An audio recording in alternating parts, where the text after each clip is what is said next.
mula at buhay natin sa sasakyan pwedeng iambing. Yung makina parang pasensya, di mo pwedeng sagarin. Lahat ng bagay sa paligid, marahan mong tansyahin. Di pwedeng larga lang ng larga, dapat preno-preno din. Ang bawat oras ay bigyan mo ng pagpapahalaga. Hindi yung susulitin mo lang pag mawawala ka na. Napakarami mga hukay na sa atin nakaabang. Ang mundo ba'y lilisanin mo ng ganun-ganun na lang? Kumabol ka't wag indahin, kumadapa ka kapatid. Pahinga ka lang ng saglit, tapos palag-palag ulit. Isipin mong lahat ng hirap ay meron niyang kapalit. Hindi ka pwedeng mapagod kasi di pa sila bilid. Kung maging madamot man ang mundo sa'yo, ay di mo kailangan magtanim ng galit sa iyong puso.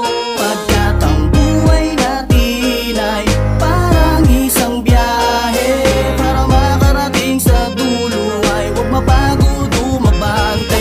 Dahil buhay natin ay parang pag-ikot ng gulong. Mapunta ka man sa baba, patuloy lang na tumugon. Sa hamon ng buhay, malungkot man o mapakwela, ikaw ang siyang hineteng kokontrol sa manubela. Tingin lang sa harap, isipin mo palagi, dahil ang hinaharap lang din ang makakapagsabi. Ang buhay parang sasakyan kung paano umuusad. Ang mga naiiwan yung palaging tumutulad. Busina ka na muna pag merong nakaharang sa iyong dinadaanan, indikasyon ng paggalang. Minsan dapat mong bagalan, babaan mo ang metro. Nang di makasagasa ay tumapak ka sa preno. Oo, buhay ka pa pero laging ginugunita na mas mahusay ka pa dati kasi pinupuri ka. Mga bigat mo sa nakaraan dapat iwanan din, parang kalsada sa side mirror kung paano mo lingunin. Kung maging madamot man ang mundo sa'yo, ay di mo kailangan magtanim ng galit sa iyong puso.